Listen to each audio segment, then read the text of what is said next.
A while ago I did a video on a sourdough recipe that I found and I didn't take a picture of the inside. So I'm doing it again, but this time we're also halving the recipe because I only need one loaf. And this time I'm gonna show you the inside. I already have 150-ish. I went a little over, but that's okay. Got a little over 150 grams of starter here, and I'm adding in 325 grams of warm but filtered water. Okay, 20 grams of honey. In my experience, it's okay if you go a little bit over. So we're gonna go with 24 grams of honey. And we're gonna take 2 grams of olive oil, which doesn't take much. That's 3 grams. We're going with it, it'll be okay. Now we're just gonna mix all these ingredients together. Now we're gonna take 500 grams of flour. I have King Arthur flour. At the very least, you want unbleached flour. 10 grams of salt. Now we're gonna mix all of this up to make a shaggy dough. Once it's in this shaggy dough form, cover it, let it sit in the oven for 1 hour. Don't turn the oven on, just leave the oven light on. That'll give it enough warmth to let it sit there and do its thing comfortably. And then we're gonna come in with a stretch and fold and 3 coil folds.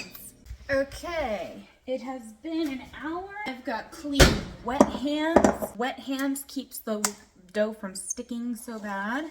A basic stretch and fold for this dough. There we go. Set it back in the oven. The stretch and folds we pull up from the sides and fold it over itself. On the coil folds we pull from about 1/3 of the way in and we coil it over itself, such as I'm showing here. It gets easier and softer each time you do it, and you will see as I do the next 2 after this one. Okay, this is our second coil fold. Clean, wet hands. Stretch up. Coil it over itself.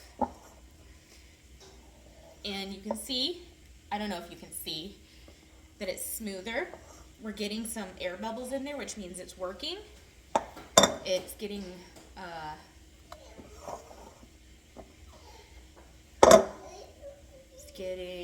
what's the word? Fermented, like the fermentation is working. And it's getting smoother and it's not sticking to the bowl as much. That's what we're looking for. We have 1 more coil fold and then we're gonna let it rest for 30 minutes. I didn't say it but in the beginning, but this is the Holy Grail recipe that I shared earlier. This is our 3rd stretch and fold. After this, I'm gonna let it sit for 30 minutes to rest, and then we're going to form our loaf. And we're gonna let it sit for several hours. Now there's 2 options. We can let it sit for several hours to finish fermenting and put it straight in the oven. Or I think I like it better when I actually let it ferment in the fridge overnight. I feel like it turns out softer when I do that. Once again, clean wet hand, dump our dough. Today I'm gonna use, instead of my hands, I'm actually using a rolling pin. Wetting the rolling pin so it doesn't stick. Roll it out into a rectangle. I like the sound. You can hear the little air bubbles. It's almost like little bubble wraps in there. Okay, so now we're gonna take half of it, stretch it, fold it into the center. Take the other half, stretch it a little bit, fold it to the center. And now we're gonna start rolling. About halfway, we wanna tuck in our ends. Roll some more. Almost to the end, tuck in our ends. Roll some more and stretch it toward us like that. I feel like I'm learning. This is so exciting. Okay, I greased my loaf pan.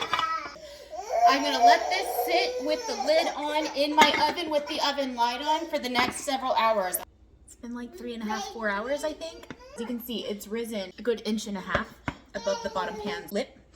And that's only happened in the last hour because I checked it an hour ago. So it has been 3 hours. So I'm gonna start the oven at 400 degrees. Once it's preheated, I'm gonna put this in and let it bake for 30 minutes at 400 degrees. Okay, now that our 30 minutes are... Hi, dinosaur.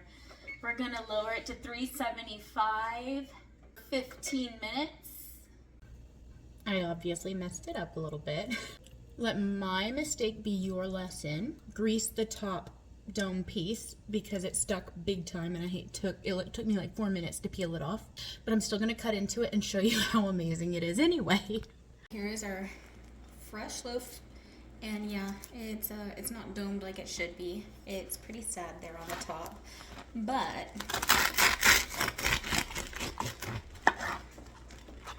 there's the inside.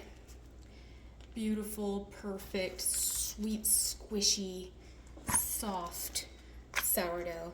This is why I called it the holy grail for soft sourdough sandwich bread.